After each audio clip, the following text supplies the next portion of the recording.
네, 10조 창업자조 발표 시작하도록 하겠습니다. 안녕하십니까. 저는 제4회 창업 메이크업 투어 10조 작업자조에서 발표를 맡은 소프트웨어 브레이커학번 김승호입니다. 여러분 혹시 테이블링이나 캐치 테이블이라는 어플을 사용하신 분 계실까요? 네, 이렇게 말씀드리면 감사합니다. 이제 그 어플들이 이제 원격 줄서기 기능이 있는 어플들인데 저희 아이템은 이제 그런 원격 줄서기 어플의 좀 단점을 보완하고 좀 저희만의 차별화된 기능을 추가한 어플을 만드는 것이 저희 아이템이었습니다. 목차였고요. 그래서 저희가 이제 조사한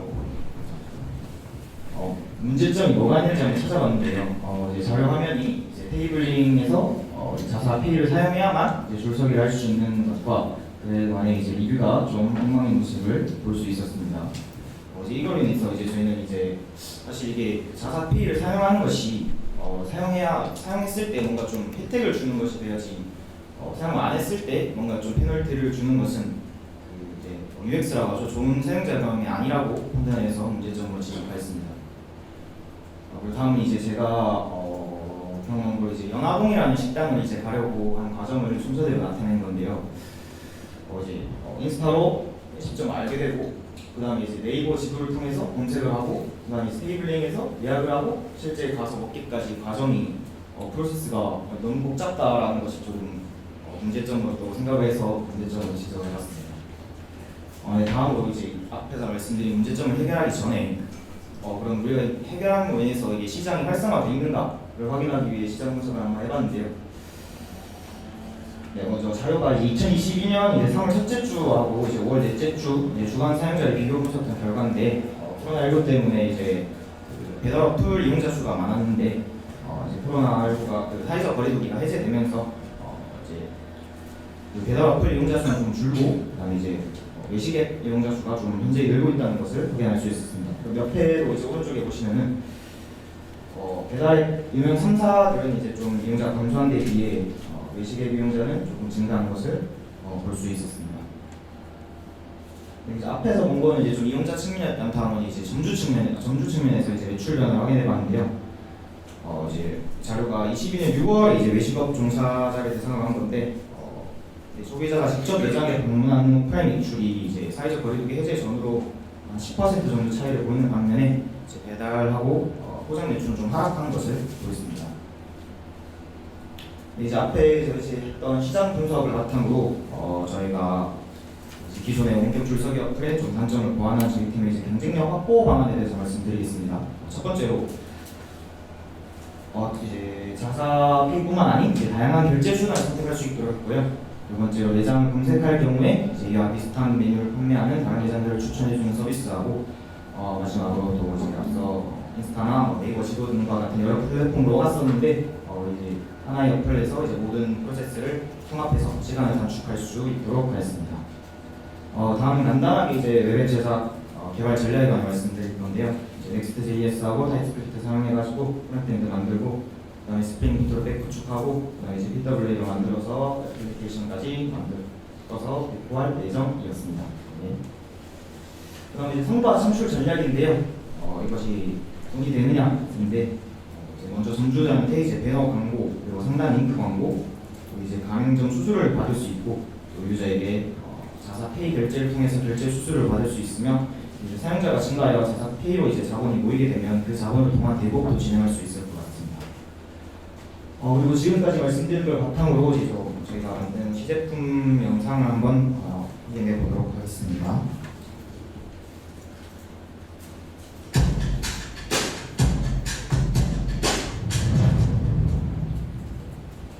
네, 로그인이고요.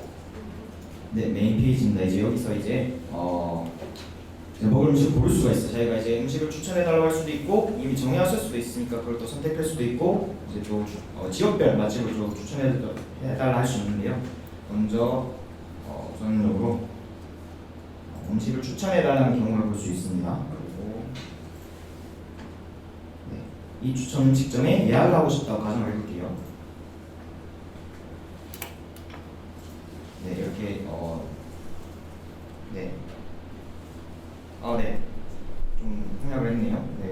본격적으로 줄서기가 시작됐어요. 왼쪽 상단부터 이제 대기번호, 예약인원 수, 그다음에 예상 대기 시간이 나오고요.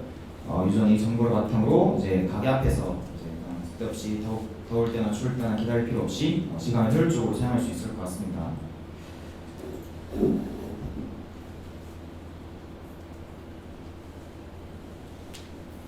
네, 다음으로 이제 가게를 이미 정한 경우를 한번 확인해 보겠습니다. 네, 이런 식으로 검색할 수 있었고요.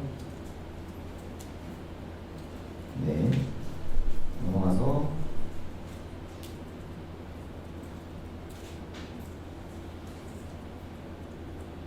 네, 주 메뉴를 볼 수 있고요.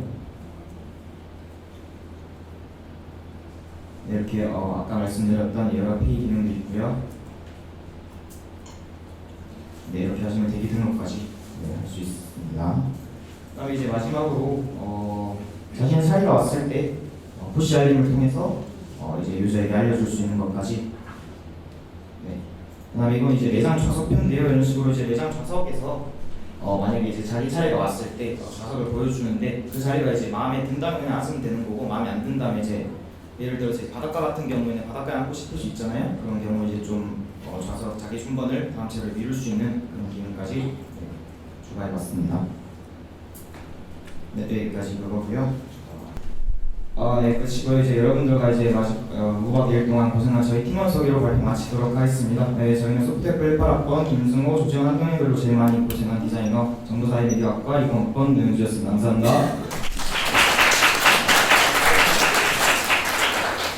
이어서 자교조준팀의 질의응답을 받도록 하겠습니다. 저희가 만약에 예약을 했는데 앞에 세네 팀이 예약을 하고 만약에 노쇼를 한 상황이면 그거를 노쇼 처리하는데 걸리는 시간이나 이런 거는 어떻게 되는지 좀 궁금해서요. 노쇼 처리 시간이 이게 어떤 그런 예를 들어서 연락을 취했는데 1분 만에 안 받았다고 아예 이 사람을 제외시켜버리는 건지 네. 아니면 어느 정도 기다렸다가 네. 다음 팀으로 넘어가서 다음 팀 연락 취하고 이런 식으로 가는 건지. 사실 이제 노쇼 방지 부분에 있어서도 이제 기존 원격 줄서기 어플을 이제 어떤 구조를 따라할 것이냐로 생각해봤는데 저희 같은 경우는 이제 시간 혹은 이제 이제 본인의 시간 전에는 이제 팀 수로 계산을 해서 한 2팀 정도 남았는데 취소를 하게 된 경우에는 결제 금액의 한 10% 정도를 수수료를 지불하고, 그리고 노쇼 같은 경우는 이제 노쇼 연락을 받았는데 한 10분 정도도 없었다면 이제 노쇼를 간주해서 예를 들어 결제 금액 한 50% 정도를 지불하는 방식으로 노쇼 방식 전략을 세워봤었습니다. 그러면 무조건 3개월째로 저희가 예약을 하고 진행이 되는 거죠? 네, 맞습니다. 감사합니다. 그 카톡으로 줄 서는 그런 기능이 요즘 있잖아요. 네. QR 찍어서 혹시 그거를 사용하는 게 조금 편할 것 같은데 다른 차별화 방안에 대해 설명을 주셨어요. 사실 그 부분이 이제 제가 그 기능을 생각 안 한 게 아닌데 사실 그 기능과 저희의 좀 특별한 차이점은 저희 어플은 그 장소에 가지 않더라도 그 매장에 가지 않더라도 예약을 할 수 있다는 점이 차별점인 것 같습니다. 그 같은 경우는 이제 매장에 직접 찾아간 다음에 예약이 가능하지 않습니까? 기존 어플이었을 때 이제 테이블 링도 정확하게 예약 확정이 되려면은 이제 1차 예약 후 2차로 이제 구분해서 찍어야만 예약 확정이 되는 점이 이제 그 전에 미리 온라인으로 원격 줄서기를 할 수 있다는 점이 차별점인 것 같습니다. 감사합니다.